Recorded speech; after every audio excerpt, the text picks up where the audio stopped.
नमस्कार, Byju's exam prep IAS Hindi platform पर आपका स्वागत है।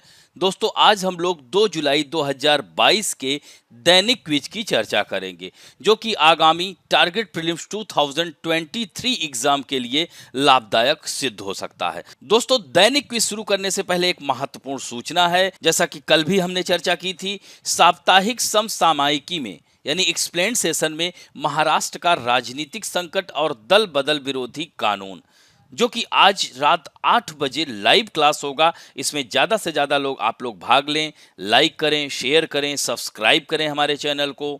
और इस तरह से अब बढ़ते हैं आज के पहले क्वेश्चन की ओर।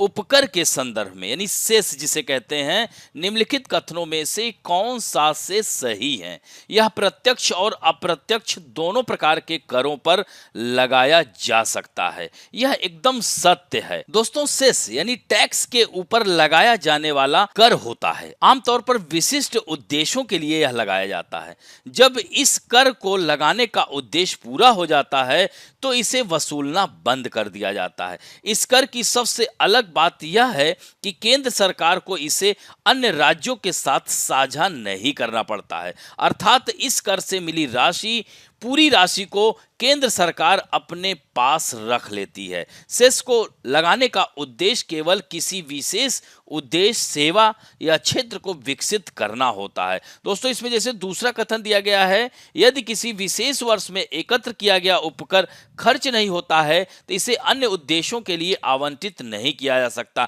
यह भी कथन एकदम सही है।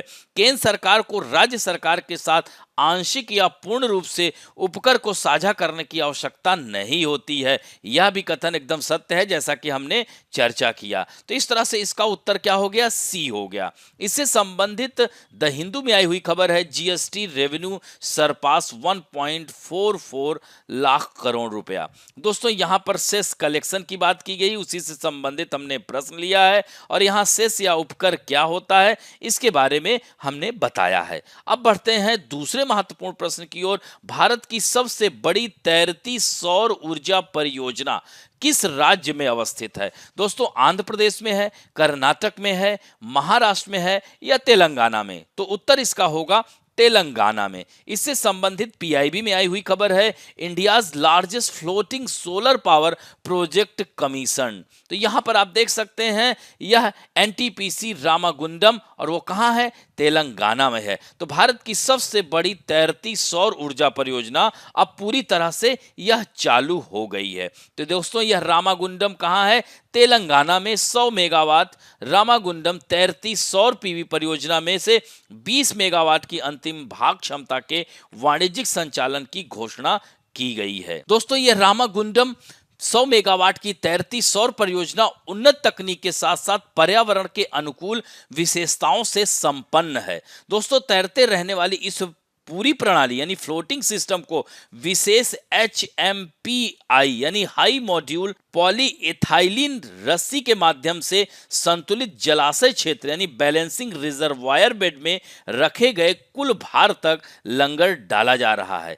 33 केवी भूमिगत केबल के माध्यम से मौजूदा स्विच यार्ड तक बिजली हटाई जा रही है। यह परियोजना इस मायने में अनूठी है दोस्तों, यह पर्यावरण के दृष्टिकोण से सबसे स्पष्ट लाभ, न्यूनतम भूमि की इसमें आवश्यकता होती है जो ज्यादातर निकासी व्यवस्था से जुड़ा है।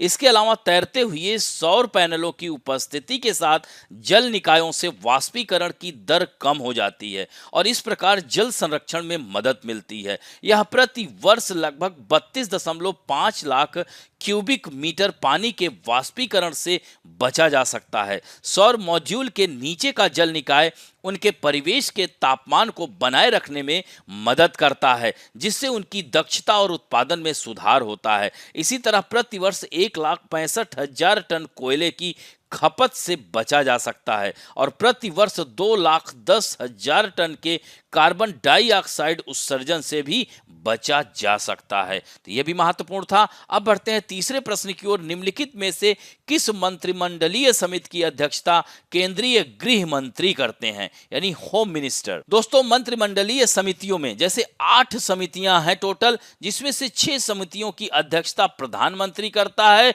2 में 1 की गृह मंत्री करते हैं और एक की डिफेंस मिनिस्टर करता है, यानी रक्षा मंत्री करते हैं। तो यहां पर दिया गया है कि गृह मंत्री किसकी, तो आवास संबंधी मंत्रिमंडलीय समिति की अध्यक्षता गृह मंत्री करते हैं।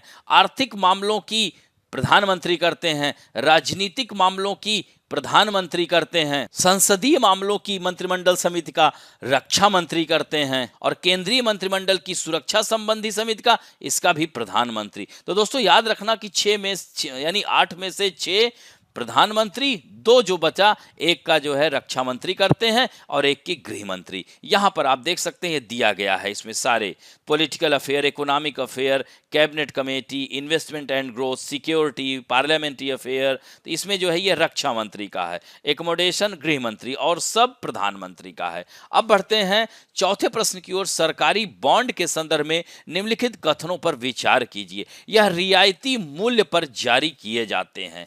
यह कथन एकदम से असत्य है। दोस्तों यह रियायती मूल्य पर नहीं, यानी इसमें डिस्काउंट नहीं होता है। यहां पर आप अगर देखें, यहां ट्रेजरी बिल और ट्रेजरी बॉन्ड, तो यहां पर देख सकते हैं ट्रेजरी बिल डिस्काउंटेड प्राइस पे होते हैं, जबकि यहां पर ट्रेजरी बॉन्ड यह डिस्काउंटेड नहीं होते हैं।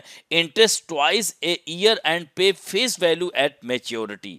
तो दोस्तों यहां पर यह पहला कथन असत्य हो जाता है। दूसरा है, यह 1 वर्ष या उससे कम की परिपक्वता अवधि के साथ जारी किए जाते हैं। दोस्तों यह कथन भी असत्य है। यह किसके लिए कह रहा है, ट्रेजरी बिल के लिए कह रहा है, जबकि यहां पर यह बॉन्ड की बात की जा रही है। यहां पर आप देख सकते हैं कि ट्रेजरी बिल 1 साल के लिए होता है, ना कि यह सरकारी बॉन्ड। तो इस तरह से दोनों कथन असत्य हो जाते हैं, अतः आंसर क्या हो गया, डी हो गया। तो यहां पर इंडियन एक्सप्रेस में आई हुई खबर है कि सरकारी प्रतिभूतियां होती क्या हैं, गवर्नमेंट सिक्योरिटीज, गवर्नमेंट बॉन्ड इसे कहते हैं। तो दोस्तों यहां पर इससे संबंधित यह सरकारी प्रतिभूतियां या सरकारी बॉन्ड ऐसे साधन हैं जिनका उपयोग सरकारें पैसे उधार लेने के लिए करती हैं, और यह जो है यील्ड समय के साथ बदलता है, अक्सर एक ही दिन में कई बार। तो इस तरह से सरकारी प्रतिभूतियों की संरचना के तरीके के कारण होता है, और एक अंकित मूल्य, एक कूपन भुगतान और मूल्य में होता है। तो इस तरह से यह इंडियन एक्सप्रेस में आई हुई इस खबर को जरूर देखिएगा आप लोग। और अब बढ़ते हैं 2022 में आए हुए प्रश्न की ओर। त्वरित वित्तीयन प्रपत्र और त्वरित ऋण सुविधा, जिसे रैपिड फाइनेंसिंग इंस्ट्रूमेंट और रैपिड क्रेडिट फैसिलिटी कहा जाता है, तो निम्नलिखित में से किस एक के द्वारा उधार दिए जाने के उपबंधों से संबंधित है। तो दोस्तों इसमें दिया गया है एशियाई विकास बैंक, अंतर्राष्ट्रीय मुद्रा कोष, या संयुक्त राष्ट्र पर्यावरण कार्यक्रम वित्त पहल, या विश्व बैंक। तो दोस्तों इसमें उत्तर होगा अंतर्राष्ट्रीय मुद्रा कोष।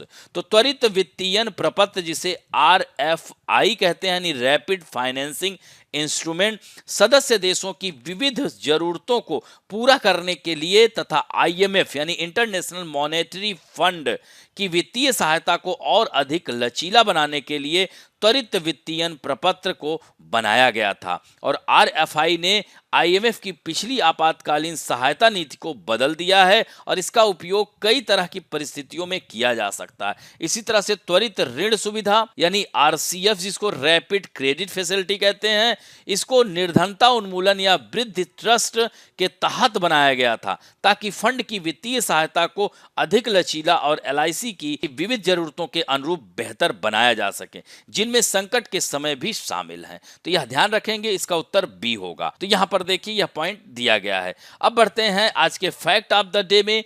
PMFME योजना यानी प्रधानमंत्री formalisation of micro food processing enterprises, यह स्कीम है। यह 2 साल इसका कंप्लीट हो गया है, यानी 29 जून 2020 को यह शुरू की गई थी यह योजना। तो यहां पर आप देख सकते हैं ओवरव्यू ऑफ PMFME स्कीम, यहाँ पर दिया गया है ये सारे पॉइंट इसको, और इसके साथ साथ यह भी दिया गया है यहाँ पर आप देख सकते हैं, it was launch on 29 June 2020। It is part of आत्मनिर्भर भारत अभियान। तो यह आत्मनिर्भर भारत अभियान का एक भाग है। तो इस तरह से इसमें आप देख सकते हैं chairman minister of food processing industry, vice chairman minister of state of food processing industry, member इसके सेक्रेटरी एंड मेंबर, यह पूरा इसमें। और यहाँ पर एक महत्वपूर्ण बात ये पॉइंट जरूर ध्यान रखेंगे, यानी इट इज सेंट्रली स्पॉन्सर्ड, यानी यह केंद्र आयोजित योजना है। The share of expenditure under the PMFME scheme is as follows, यानी यहां पर आप देख सकते हैं 60-40 का रेशियो, यानी सेंट्रल गवर्नमेंट 60% तथा 40% वह राज्य तथा केंद्र शासित प्रदेश। इसी तरह से 90:10 रेशियो, यानी नॉर्थ ईस्टर्न एंड हिमालयन जो विशेष राज्य का दर्जा जिन्हें दिया गया है, तो उन्हें जो है वहां पर केंद्र 90% सहायता करता है। इसी तरह से आप देख सकते हैं central 100% union territory without legislature, जहां पर लेजिस्लेचर नहीं है, जैसे दिल्ली यहां पर लेजिस्लेचर है, पुदुचेरी यहां लेजिस्लेचर है, तो यहां पर ये वाला लागू होगा। तो इस तरह से 100% जो जहां पर विधानसभा नहीं है, केंद्र उसको पूरी सहायता मुहैया कराएगा। तो यहाँ इससे संबंधित आप देख सकते हैं कि आत्मनिर्भर भारत अभियान के तहत खाद्य प्रसंस्करण उद्योग मंत्रालय की प्रधानमंत्री formalisation of micro food processing enterprises योजना के 2 साल पूरे हुए हैं और यह जो है 2020 में शुरू की गई थी। इसके यही उद्देश्य ही है कि असंगठित सूक्ष्म उद्योगों को सशक्त बनाने के उत्साह से अपनी यात्रा इसने शुरू की थी और यह योजना अर्थव्यवस्था के प्रति व्यापक समर्थन दे रही है, जिससे इस क्षेत्र के लिए अच्छे परिणाम सामने आए हैं। लोगों में इस योजना के प्रति बहुत ज़्यादा सकारात्मक रवैया देखने को मिल रहा है और दोस्तों यह भारत के 35 राज्यों और केंद्र शासित प्रदेशों में लागू की जा रही है और इस तरह से इस योजना में कार्यशील पूंजी और खाद्य प्रसंस्करण गतिविधियों में लगे स्वयं सहायता समूह के प्रत्येक सदस्य के लिए छोटे उपकरणों की खरीदारी हेतु 40,000 रुपए की वित्तीय सहायता देने की भी परिकल्पना की गई है और सभी राज्यों और केंद्र शासित प्रदेशों को एक जिला एक उत्पाद यानी 1 डिस्ट्रिक्ट 1 प्रोडक्ट का विवरण उपलब्ध कराने के लिए भारत को डिजिटल GIS 1 डिस्ट्रिक्ट 1 प्रोडक्ट मानचित्र विकसित किया गया है और इसके माध्यम से लोगों को सहायता मुहैया कराई जा रही है। डिजिटल मैप में जनजाति, अनुसूचित जाति, अनुसूचित जनजाति, आकांक्षी जिलों और PMFME योजना के तहत स्वीकृत इंक्यूबेशन केंद्रों के संकेतक भी इसमें शामिल किए गए हैं। तो इस तरह से यह महत्वाकांक्षी परियोजना है। इस योजना का लाभ लोगों तक पहुंच रहा है। तो दोस्तों अब यहीं पर आज के इस अंक को समाप्त करता हूं। आशा करता हूं कि आज का भी अंक आप लोगों को अच्छा लगा होगा। यदि अच्छा लगे तो प्लीज लाइक, शेयर, सब्सक्राइब और बेल आइकन दबाना ना भूलें। धन्यवाद।